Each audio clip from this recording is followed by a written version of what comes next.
Su sustancia está hecha de evocación, recuerdo, rememoración y de lo que toma del porvenir. Porque es una parte fundamental de nuestra identidad. Somos nuestra memoria. El programa de Lina que nos lleva de viva voz con los especialistas. ¿Qué tal? Bienvenidos, bienvenidas a Radio INA. Me llamo José Ángel Domínguez y a nombre de la Secretaría de Cultura y el Instituto Nacional de Antropología e Historia, los invito a acompañarnos en la emisión de la serie Somos nuestra memoria. En esta ocasión contamos con la presencia del titular del Centro INA, Estado de México, el arqueólogo Luis Antonio Huitrón. Y me es muy grato dirigirme a usted para hablar del tema Patrimonio Recuperado, Estado de México. Bienvenido ante estos micrófonos, muchas gracias por su tiempo. Muchísimas gracias, un saludo a todo el auditorio. La primera pregunta que me gustaría hacerle, arqueólogo Luis Antonio Huitrón, es que nos platicara un poco en torno al patrimonio cultural inmueble del Estado de México. Es un estado enorme y me imagino que hay patrimonio de todas las épocas, digamos, desde patrimonio prehispánico hasta patrimonio contemporáneo, distintos estilos, en fin. ¿Qué nos diría en torno a esto? Así es, el Estado de México es una de las entidades de la República con una distribución geográfica muy interesante, ¿no? Hay ecosistemas de todo tipo y estos pues han sido poblados durante varias de las épocas o etapas de la historia de nuestro país, y efectivamente cada una de estas épocas, cada uno de estos momentos han tenido un registro en nuestra superficie. Hay regiones en donde tenemos un patrimonio paleontológico muy importante, restos de fauna pleistocénica que dan cuenta justo de esta relación entre el hombre, la naturaleza, lo que generó condiciones, por supuesto, para el desarrollo y la evolución de muchos de estos grupos, como también lo evidencia una cantidad importante de lugares de valor arqueológico, más de 5,000 sitios arqueológicos que están registrados en los 125 municipios que consta o que integran el Estado de México, y también, por supuesto, una representación muy importante de expresiones culturales, arquitectónicas, bienes muebles de la época virreinal, construcciones dedicadas al culto, iglesias, parroquias, capillas, ermitas,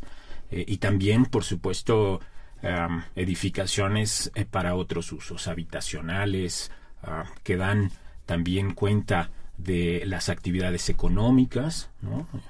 Instalaciones pues de comercio, instalaciones industriales, etcétera, tal suerte que nuestra entidad, que además es vecina de la Ciudad de México y que tiene un comportamiento relacionado con esta, resguarda un inventario importante de expresiones del patrimonio cultural que están bajo custodia y atención del Instituto Nacional de Antropología. De la pirámide del Sol y la Luna en Teotihuacán a las torres de satélite, por ejemplo. Exactamente. Ya. Una representatividad muy variada, lo que hace, por supuesto, también una responsabilidad muy importante de todos aquellos que formamos parte de la representación del Instituto en el Estado. Y el concurso de una gran cantidad de especialistas, de académicos, de historiadores y, gente que se dedica a cada uno de estos temas particulares, arqueólogo. Así es, desde arquitectos, arqueólogos,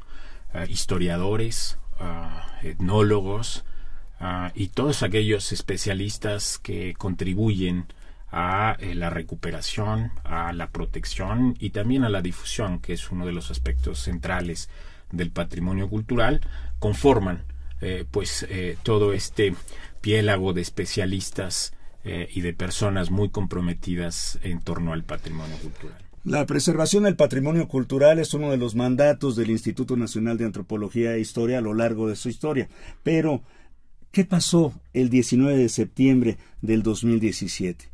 Este sismo, este terrible sismo, afectó de alguna manera el patrimonio del Estado de México. Sin duda, este sismo este terremoto para algunos, de un epicentro atípico, de una escala que también había tenido algunos antecedentes en la historia, pues tuvo una expresión importante en la entidad. Después de un primer momento, de una primera evaluación, se identificó, se evaluó un número importante de inmuebles de valor histórico y arqueológico que fueron afectados. Este sismo se expresó en 71 municipios de los 125. Esta expresión se dio en inmuebles de valor histórico dedicados al culto en su mayoría, que fueron afectados en mayor o menor medida. También, por supuesto, algunas otras construcciones de valor histórico relevante, algunas zonas arqueológicas. Afortunadamente, solamente fueron 6 zonas arqueológicas que tuvieron algunas afectaciones, algunos daños generados por el sismo. La más importante, por supuesto, Malinalco, en términos de la magnitud del daño.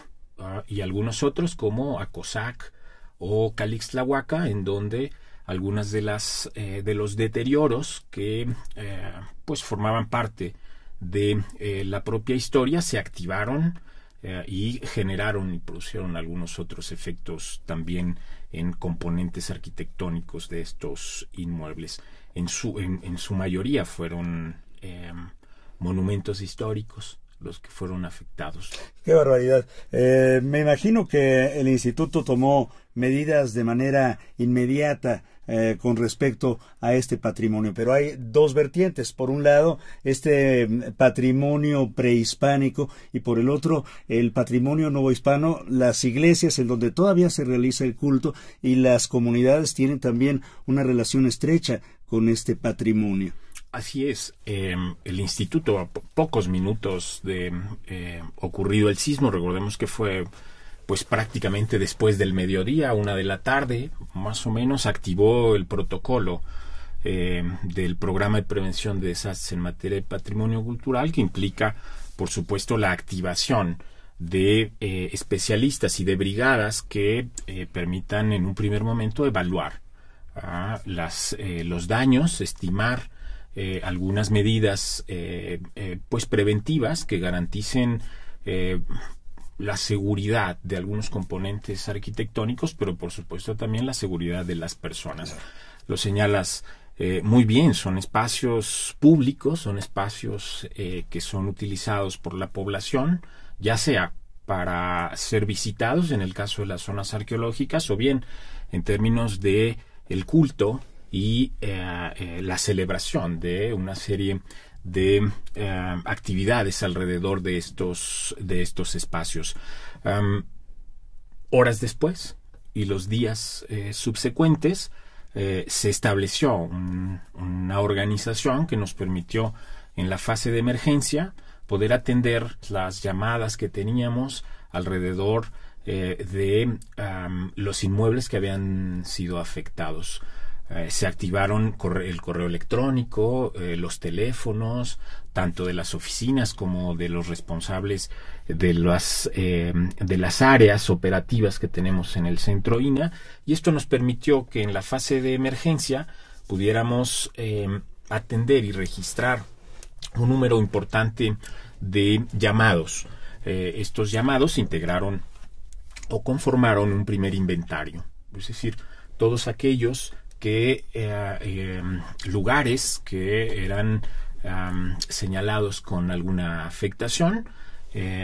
Los equipos de especialistas integrados por arqueólogos, arquitectos, personal operativo, pues se dio a la tarea de hacer a través de brigadas visitas para reconocer, para identificar, y con ello, además de tener una presencia muy importante, que el instituto estuvo en cada una de las localidades y de las comunidades presente en este momento, informando, haciendo levantamientos de información y con ello integrando documentos importantes que posteriormente nos permitieron estructurar una serie de estrategias y acciones para continuar con los trabajos de evaluación, de estimación de costes y demás.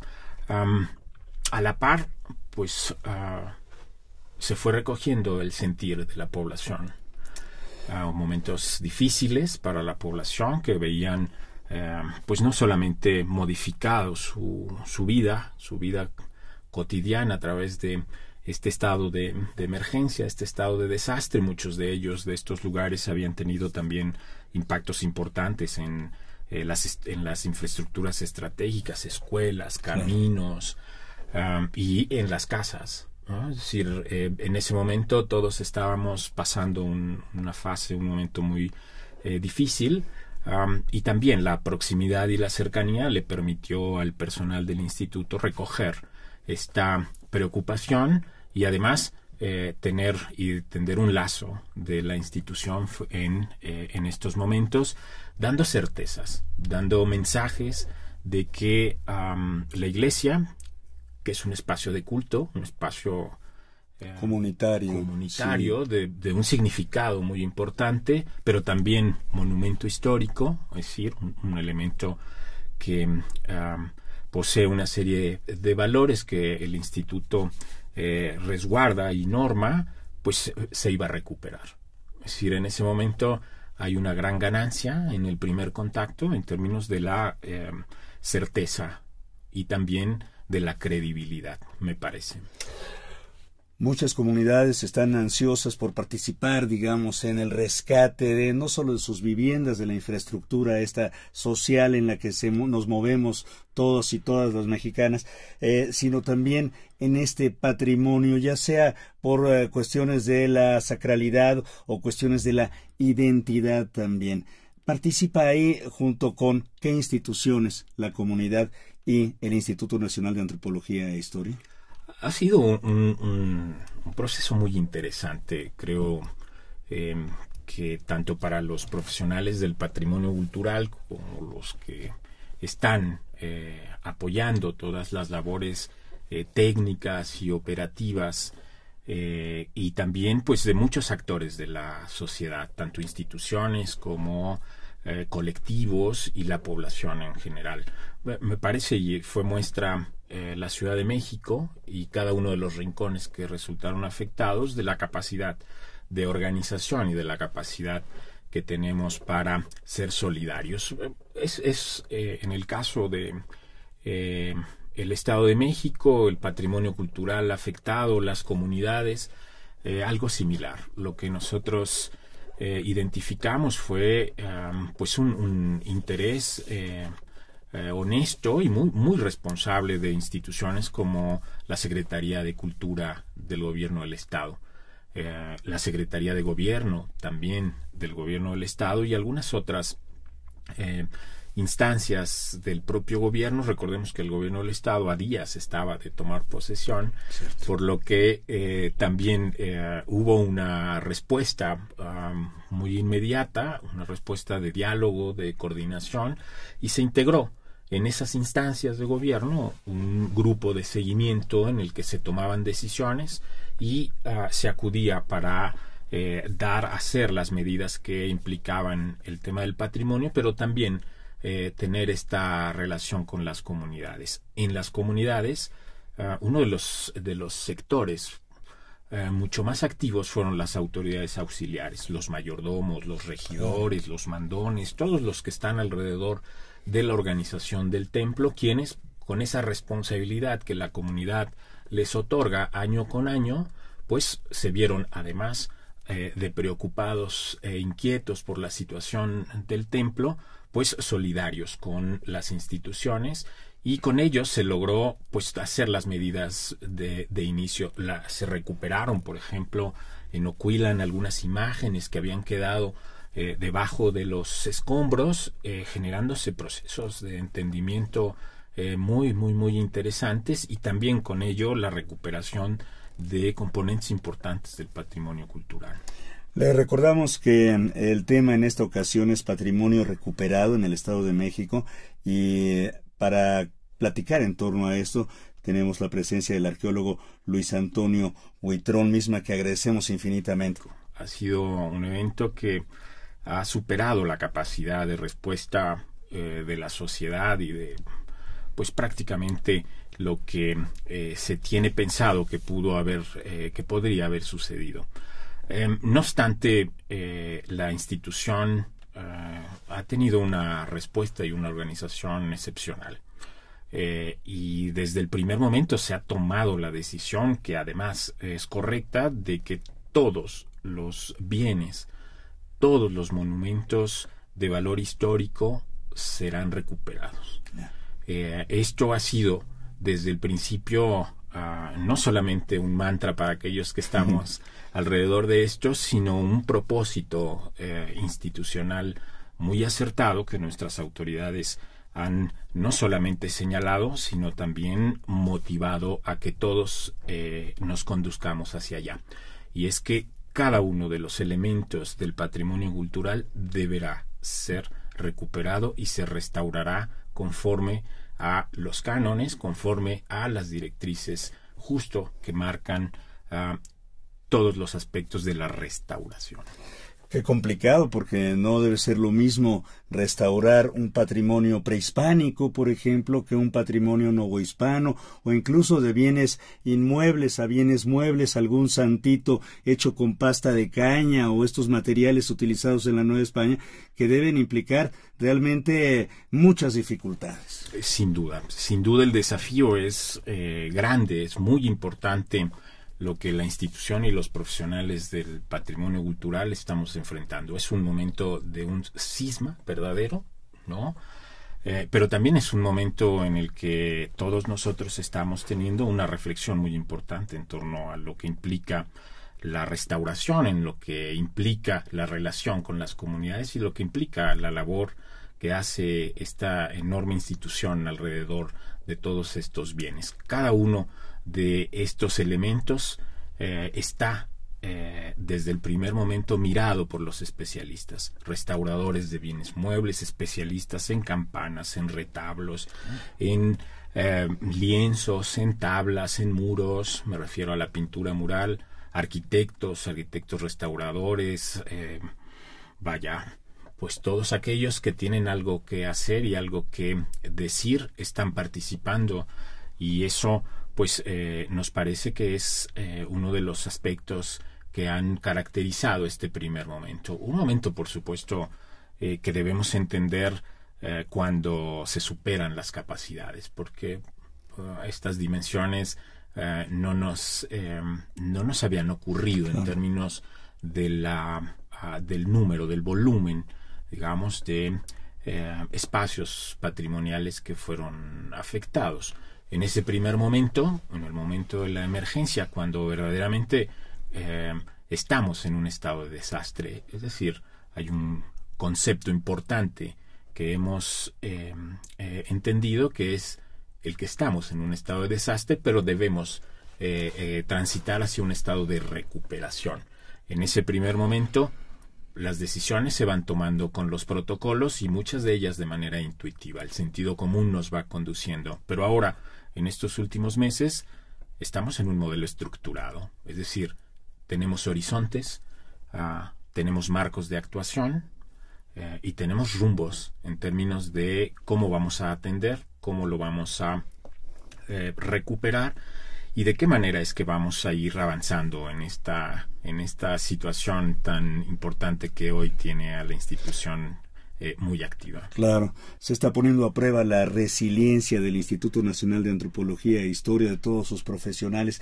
Pero dígame, por favor, arqueólogo Luis Antonio Huitrón, ya se tiene el censo completo de daños menores, medianos y mayores, y hay, digamos, algún tipo de jerarquía, de prioridades para ir atendiendo estos inmuebles o muebles dañados. Sí, el proceso de evaluación y estimación nos permitió definir el censo. Es un número variable porque estas ordenadores, estas categorías para ordenar nuestro objeto de trabajo, pues ha estado en un proceso constante de entendimiento. Hay daños que se han mirado al principio como menores, pero que al hacer una aproximación, un detalle, pues estos han tenido una dimensión mayor. Pero vaya, estos segmentos que se establecen de acuerdo con la magnitud nos están permitiendo en lo que nos ha planteado el plan maestro de la Secretaría de Cultura una serie de horizontes de actuación. Todos los inmuebles de daño menor son aquellos sobre los que se han hecho las actuaciones iniciales, de tal suerte que podemos comentar que es un segmento que hemos intervenido en el Estado de México, ¿no? Y se está, pues por supuesto, definiendo todas las actuaciones que tienen que ver con los de daño moderado y los de daño severo. Cada uno de ellos tiene sus propias particularidades. Cada uno de ellos pues nos lleva a formas de organización y de ángulos de aproximación y de intervención, ¿no? De cualquier manera será un proceso que tome desde el corto al mediano e inclusive el largo plazo. Así es. El plan maestro que me refiero es un documento de planeación y de programación que nos define los tiempos de la intervención. Estos horizontes establecen un desempeño en términos de lo que implica la atención a los diversos segmentos. Por ejemplo, en el Estado de México, lo que nosotros en este marco hemos establecido es que todos los inmuebles de daño menor deberán ser concluidos en sus trabajos de restauración en este año. Magnífico. Hay avances importantes y también, por supuesto, la intervención de los inmuebles con daños medios y severos empiezan este año, porque hay que hacer trabajos preliminares en todos ellos, limpieza, pues el retiro del escombro, la separación de los materiales que han colapsado, algunos trabajos que implican reforzamientos, medidas de seguridad, de protección, apuntalamientos, estudios, es muy importante. También el tema de los estudios, de tal suerte que todos nuestros inmuebles tendrán actuaciones en estas fases durante este año, y el próximo año, para 2019, verán muchos de ellos ya la conclusión de los trabajos de restauración, y en ese mismo sentido los inmuebles de daño severo tendrán un horizonte de cumplimiento en términos de todas sus actuaciones, sus etapas de trabajos preliminares, sus trabajos de estabilización y consolidación, y finalmente sus trabajos de restauración, llegado el 2020. En estos 3 años, que es los horizontes de tiempo que establece el plan maestro, es que nos hemos estructurado. Pues si se ve bien mirado, digamos, es un plan que trabaja con celeridad, considerando la cantidad de municipios afectados, que nos hablaba antropólogo, de 75 municipios afectados. 71 municipios afectados, distribuidos de manera muy, muy particular, debemos comentar. En el momento en el que nosotros miramos un mapa de la ubicación de los inmuebles y de los municipios, encontramos una suerte como de patrón de comportamiento relacionado con las trayectorias del epicentro. Es decir, tenemos municipios afectados que son límite con Morelos, sí, ¿no? Amecameca, por ejemplo, es uno de los municipios que tiene mayores afectaciones. También Ocuilan, un poco hacia la parte central del estado, Joquicingo, que son municipios que están en una trayectoria, o la trayectoria en la que se expresó el propio sismo, pero también municipios que están alrededor de la Ciudad de México, de tal suerte que este patrón nos hace que tengamos una representatividad en términos de las categorías de daño muy equilibrada. Hay municipios que tienen la representación de inmuebles de daño menor, daño medio y daño severo. El municipio que tiene mayor número de inmuebles de daño severo es 15, es Texcoco, y tiene algunos inmuebles que tienen estas afectaciones, ¿no? Ahora que mencionaba a Mecameca, me acordé de esta famosísima capilla de Sacromonte que también tuvo problemas y que es tan visitada y tan venerada. Así es, uno de los lugares icónicos, es uno de estos hitos en el territorio, pero también de un significado muy importante para la comunidad. Y además es y fue uno de los casos ejemplares en la restauración. Debemos decir que este inmueble, el Sacromonte, ya fue restaurado.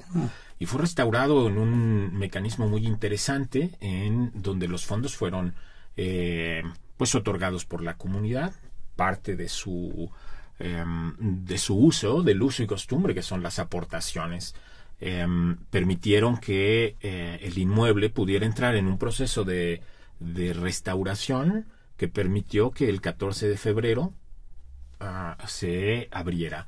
Además, porque el 14 de febrero es el día en el que empieza un calendario ritual, un calendario de fiestas, ¿no? Y era muy importante que continuara con los años, como se ha venido haciendo los últimos años. Y esta necesidad generó que la institución tuviera un papel también muy activo, pero alrededor de una iniciativa de la propia comunidad y del padre, el padre Esteban, que además es un socio muy importante para el instituto por su visión con respecto a los monumentos, a su restauración y a su conservación. Permitió que este espacio tan importante pudiera restaurarse con la conducción del instituto, con el acompañamiento de los especialistas de la institución, y que pudiera tener un funcionamiento en esa fecha tan importante. Excelente. Arqueólogo Luis Antonio Huitrón, veo que tiene usted unos folletos aquí frente a usted. ¿Han ustedes socializado, digamos que, acciones que se están tomando a cabo ya por parte del Instituto y en el Estado de México para compartir con la población, para informarle a la población qué es lo que está sucediendo, qué medidas tomar, cómo conservar, no sé, una gran cantidad de información que ahora resulta que tenemos que aprender y compartir? Claro, sí. La información ha sido en este momento una pieza clave. Hay muchos destinatarios, por lo tanto hay que construir muchos mensajes. Hay información técnica, hay información sobre los avances, hay información sobre la propia condición de los inmuebles o de las iglesias como monumentos históricos. Dentro de todo el esquema de atención que el Estado de México ha implementado, hay una parte muy importante que tiene que ver con la mediación social y con la difusión. Hemos trabajado a través de una campaña de difusión y de medios, en un primer momento informando a diversos sectores sobre las actuaciones del instituto, cuál es la responsabilidad de la institución en este momento, cuáles son los procedimientos que se deben de llevar a cabo en los diversos momentos para avisarnos, ¿no? Para tomar medidas de seguridad en aquellos inmuebles que resultaron afectados y en donde no logramos en un primer momento acudir. Recordar que el estado es muy extenso, enorme, sí. Es enorme.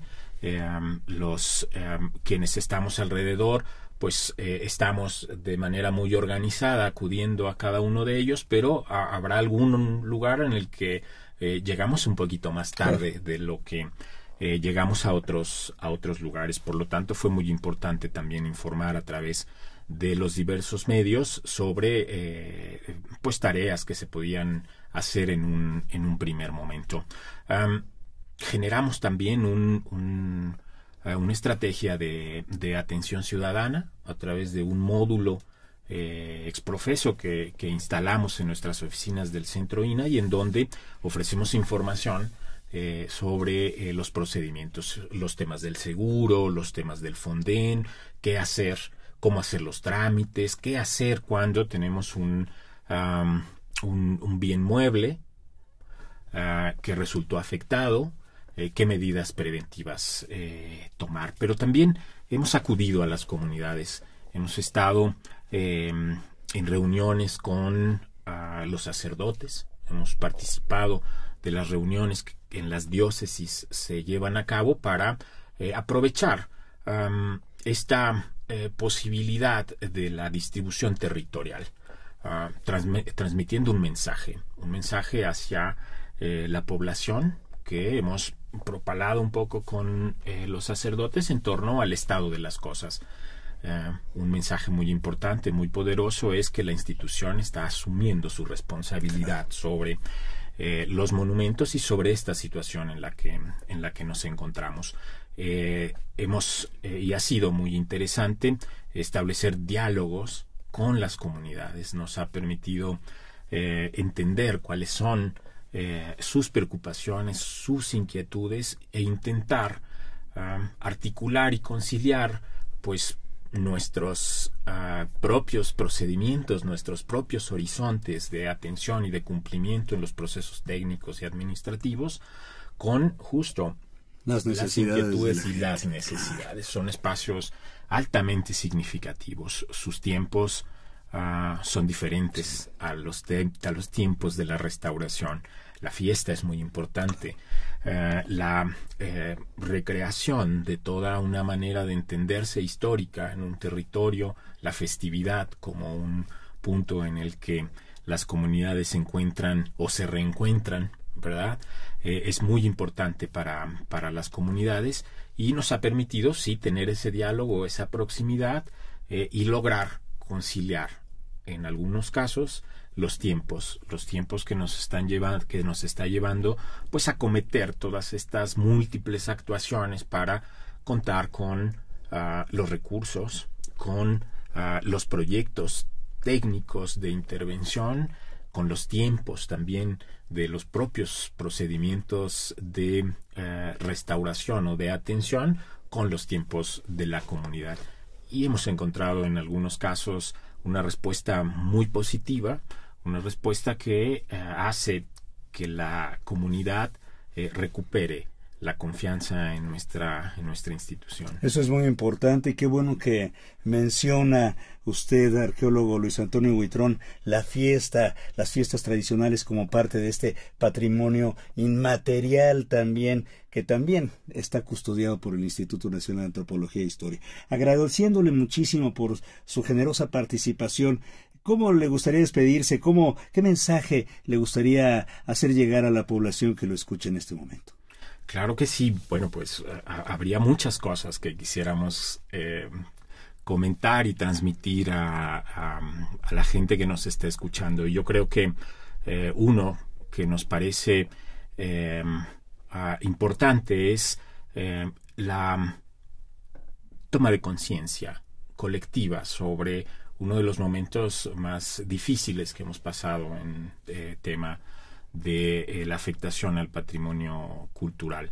Hay muchas actuaciones, hay mucho que debemos atender y resolver, pero sobre todo una reflexión en torno a esto, y es la importancia de seguir una proximidad con nuestras comunidades en términos de lo que implica el patrimonio cultural, lo que implica la responsabilidad colectiva hacia y en torno a este patrimonio cultural, y el aprendizaje que debemos tener como individuos y como colectivo en torno a la preparación frente a situaciones que se podrán presentar en el futuro, y en donde de esta debemos aprender a prepararnos, aprender a tener una forma mucho más eficiente de entendimiento.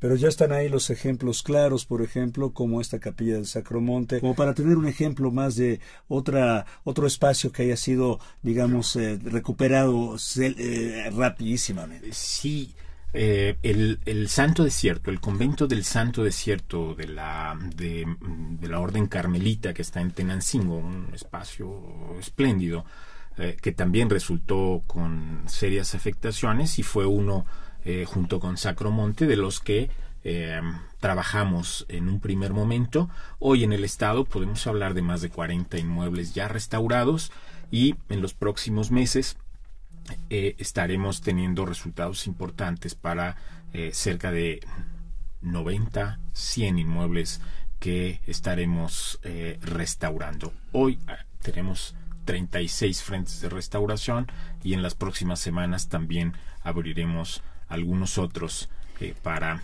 que en los próximos meses tengamos un avance importante en la recuperación del patrimonio cultural.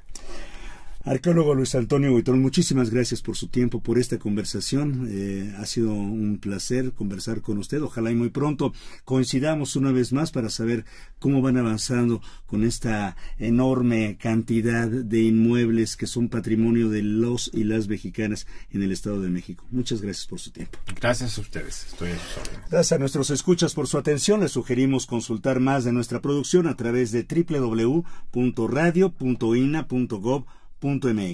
En la realización, la Dirección de Medios de Comunicación a través de la Subdirección de Radio INA con Gabriela Marentes. En la producción, Evanibaldo Morales, controles técnicos y edición Rubén Martínez, con el apoyo de Marta Hernández.